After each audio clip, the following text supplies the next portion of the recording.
Good afternoon, students. So today we will see the third chapter of the fourth module of cryptography, network security and cyber law. And the name of the chapter is Intrusion Prevention and Detection System. So in this we are going to see the two separate parts. What do you mean by intrusion prevention and what is intrusion detection system is. So first we'll see what is the definition of an intrusion and what are the examples of it. An intrusion is the act of gaining unauthorized access to a system so as to cause loss or harm.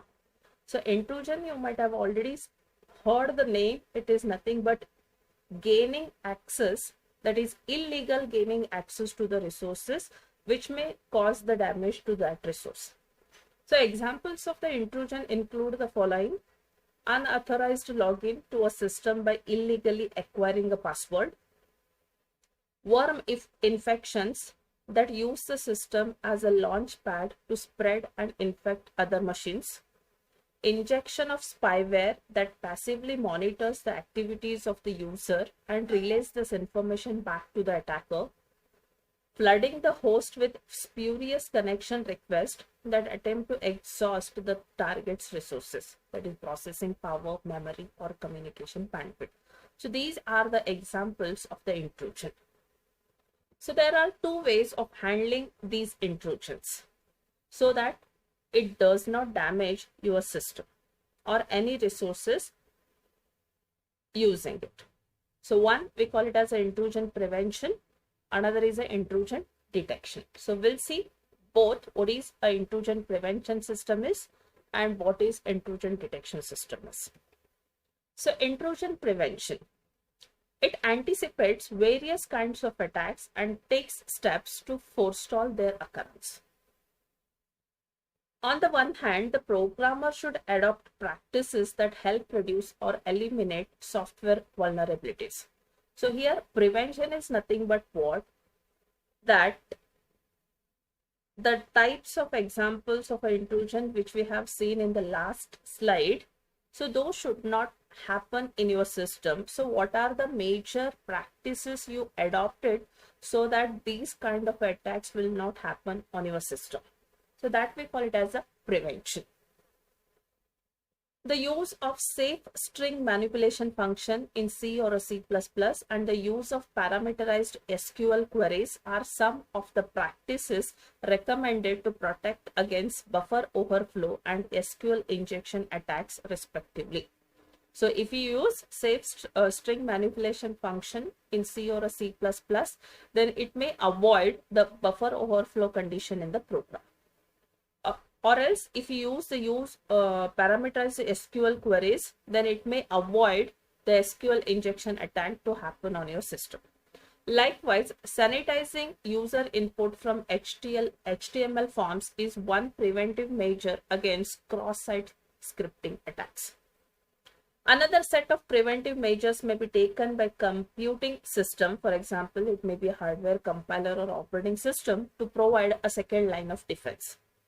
Extensive training should be imparted to system administrator on this and related tasks. Finally, users should be trained to adhere to sound security practices such as password protection and be educated on the variety of social engineering attacks. One final aspect of intrusion prevention is deterrence. Hacking, whether for fun or profit, is a criminal offense.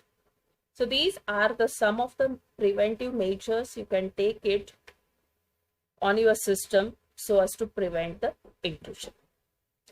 Intrusion detection. Remember, the detection is nothing but allow your system to enter into the intrusion state, and after that whether the intrusion has happened on your system or not, you check it. That we call it as a detection. That is nothing but allow the attack to happen on our system, detect it, and then take a preventive measure on that. An intrusion detection system, which is shown in the next slide figure, performs the following three tasks. So first we'll see that figure. So now this is exactly the task performed by that. intrusion detection system. So first, it monitors the various systems or network variables. The first task it does, it monitors events of interest occurring in the target system or in the network. An event of interest may be a system call nothing but a call made to the operating system. For example, opening a file containing the sensitive data, or it may be attempted establishment of a TCP connection from a specific IP address to a certain port. Second step is that, or second task, what the IDS performs is it generates a large amount of data which it then analyzes and converts into the valuable information to be used by the system administrator. So this is what, after monitoring the various system or a network variables, it collects some pattern, interesting patterns. Then those patterns will be analyzed, recent value or behavior of the variable. That is what a second task, which will be converted into the valuable information which to be used by the system administrator. Then these are the examples of a thresholds and parameter sets by a human. On the other hand, it would be highly desirable if the intrusion detection system were capable of learning what is normal behavior, detecting anomalous events when they occur, and flagging such events. Then there are number of key questions related to IDS functioning and deployment. What are the variables that the IDS should monitor? When should an alert be raised? When should an alarm be sounded? Where should the IDS be placed? So before studying these examples, we'll see one case study of it. So here, after converting the sensitive data or interesting pattern into the valuable information, then that valuable information is going to match with the patterns which are already stored in the database. And if there is a match found, then raise an alert or an alarm. If no match is found, then go for, is it a anomalous behavior which is not already stored in the database? Then also you raise an alert or an alarm. This is what exactly the task performed by an IDS. Then a case study, that is unauthorized user logins. To prevent unauthorized logins owing to compromised password, the following should be adhered to. A password should be at least 8 characters long, hard to guess, and include at least one non-alphanumeric character. A password should be changed at least once in 2 months. Password should be stored securely and should not be communicated to friends, relatives, and co-workers. After 3 consecutive unsuccessful attempts to a specific account, the system should be designed to disable all further login attempts for next 20 minutes. So these are the preventive measures the user has to do, or the user has to take, so that the unauthorized user login may not happen in your system.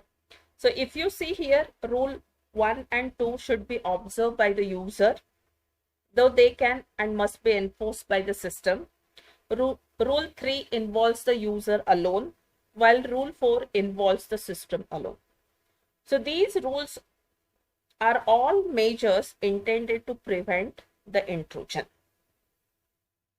As a further preventive measure, a high security organization may mandate 2-factor authentication, that is password in conjunction with the biometric. So in addition to prevention, an IDS may also be deployed to monitor suspicious logins. For example, consider an employee who for 5 years have never logged in outside of office hours. If now, after 5 years, the same user were to log in at 4 a.m., the IDS should raise an alert.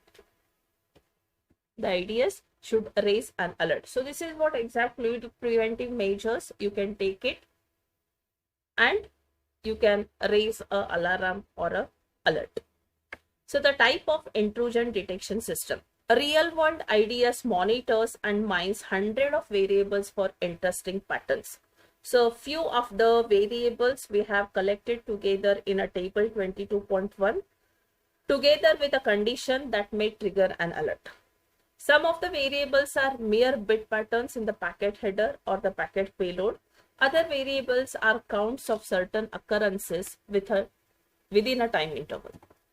So now if you see the variables, the number of accesses to specific file, login frequency to particular account, number of distinct source IP addresses of arriving packets, ratio of ARPANET request packets to ARPANET response packets, ratio of TCP synchronization packet to TCP finished packet, percentage of half open TCP connections, TCP header flags, TCP connection establishment, payload of incoming packets, operating system calls.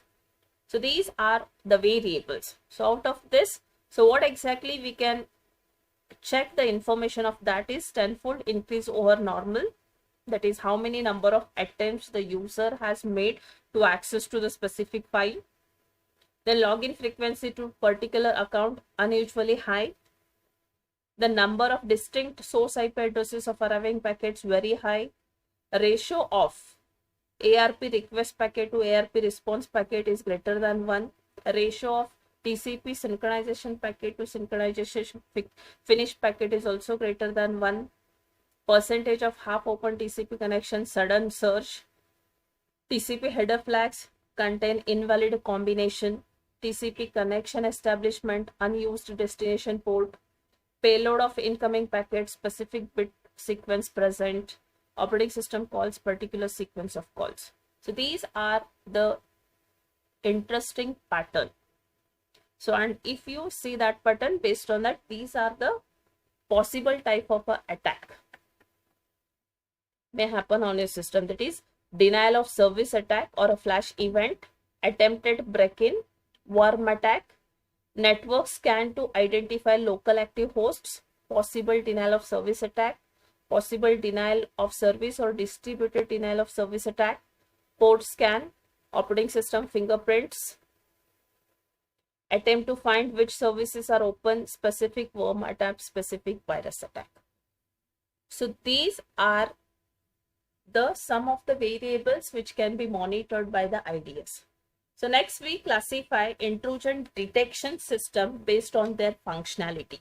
So there are two classifications we have made. One is a anomaly versus signature based IDS and another is host based versus network based IDS. So what are these types of IDS? We'll see in detail one by one. So first one, it's an anomaly based IDS. Anomaly based intrusion detection involves making a determination whether the behavior of a system is statistically significant departure from normal. So here in this anomaly based intrusion detection system, we have to monitor the behavior of the system against the normal one.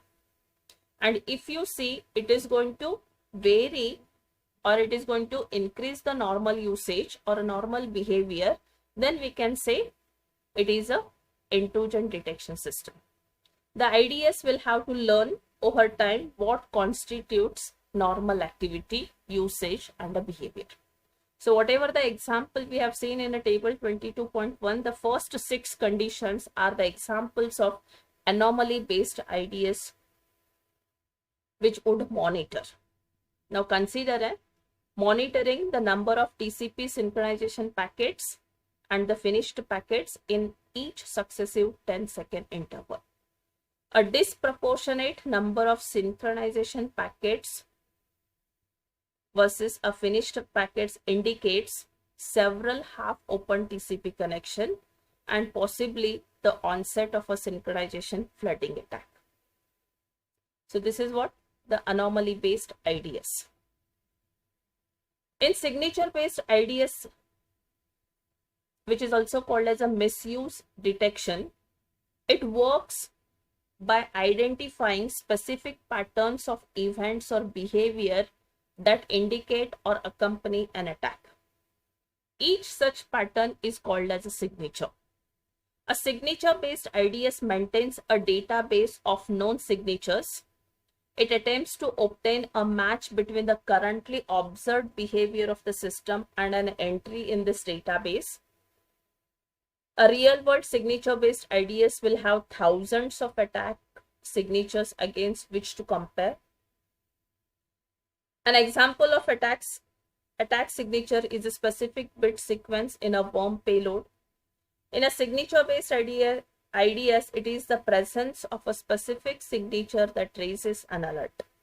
On the other hand, it is possible that a spread of the worm has caused much network traffic congestion and greatly increased CPU utilization on infected machines. So here in the signature-based IDS, the first thing is that the system need to identify the specific patterns of event or a behavior that indicate or accompany an attack. Once it is going to identify, that type of a signatures are going to be stored in a database. Once it is stored in a database, the currently observed behavior of the system is going to match with the entry in the database. As the database is going to have thousands of entries of the signature, those are going to be compared, and based on that it is going to report or raise an alarm. So next is a host-based IDS versus network-based IDS. A host-based IDS is typically implemented in software and resides on top of the host operating system. Its main job is to monitor the internal behavior of the host, such as the sequence of system calls made, the files accessed, etc. For this purpose, it makes use of a system logs, application logs, and operating system audit trails to identify events related to an intrusion. Operating system logs, for example, keep track of when user logs in, the number of unsuccessful login attempts, the commands executed, network connections made, etc. The application logs keep track of which files have been opened or which registry key have been accessed during the run of an application. File system integrity checkers, for example, compute a cryptographic hash on the content of each file. They detect file changes by comparing the computed hash of a file to its stored hash. So this is nothing but a host-based IDS, which is typically implemented in a software and it resides on the top of the host operating system. Then the network-based IDS, which captures the information about packets flowing through the network. For the reason of performance, it is common to have standalone appliances that perform network-based intrusion detection. These typically run only the IDS and are hence not vulnerable to various worm and virus attacks. They may be deployed at multiple points in a large organization. Then there are main two features of IDS, which are nothing but a speed and a accuracy.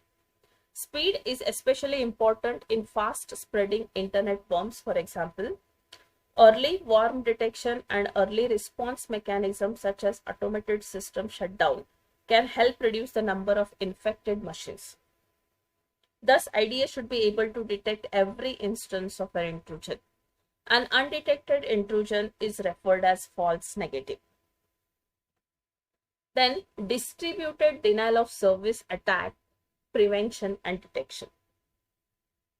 Distributed denial of service prevention, which consists of two main parts. One is preventive measures at the host and preventive measures inside the network.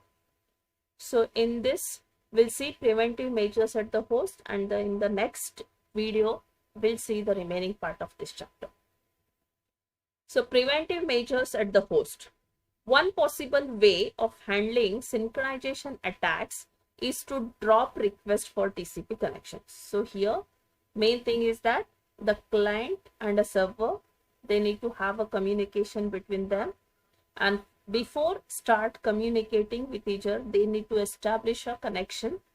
So they try to establish the connection, and to drop the request for TCP connection is a one possible way of handling this synchronization attack. But this could result in collateral damage if the victim is unable to distinguish between the synchronization packet that are part of the attack and those from its legitimate clients. So one way to reduce collateral damage is to categorize IP addresses as almost certainly genuine, probably spoofed, etc. The almost certainly genuine addresses are those with whom normal connections were established and terminated in the past. Under rapidly increasing load, packets with unfamiliar source IP addresses are discarded with high probability. So another strategy under high load condition is to allocate a full buffer of about 300 bytes for a given TCP connection. Request only upon completion of a three-way handshake. So here the major task is it has to complete the three-way handshake. If it is unable to complete it, then we'll come to know that it is a synchronization packet attack. So based on that, the request is going to be dropped. While the connection is still half open, minimal information about it is stored in a hash table called synchronization cache. This information includes the TCP sequence numbers and source and destination IP addresses and port numbers. An alternative to the synchronization cache is the synchronization cookie, which stores no state information at all for each half open connection. Instead, the responding machine places a cookie within the sequence number field of the second handshake message. The cookie is computed as a hash function of the source address, destination address, source port, destination port, and a secret. The initiator of the connection dispatches the cookie it just received in its acknowledgement message, that is, third message of the three-way handshake. So remember, first it sends a synchronization packet, first message, second one is going to compute the cookie, and that cookie has been added to that message which will be sent from the another side, that is a second message, and third message is nothing but an acknowledgement message. Upon receiving the acknowledgement, the responder recalculates the cookie and verifies that it matches with the value enclosed in the received acknowledgement. Only then does it reserve the buffer space for the connection. If the source IP address in the first message of the handshake were spoofed, the cookie in the second message would not be received by the initiator but by the machine corresponding to the spoofed IP address. The initiator would not be able to complete the three-way handshake since it does not know the cookie value. Hence, its connection request would not be granted buffer space. So this is how exactly they will take a preventive measures at the host side so as to avoid this synchronization packet attack. So the further part of this chapter we'll see in the next video.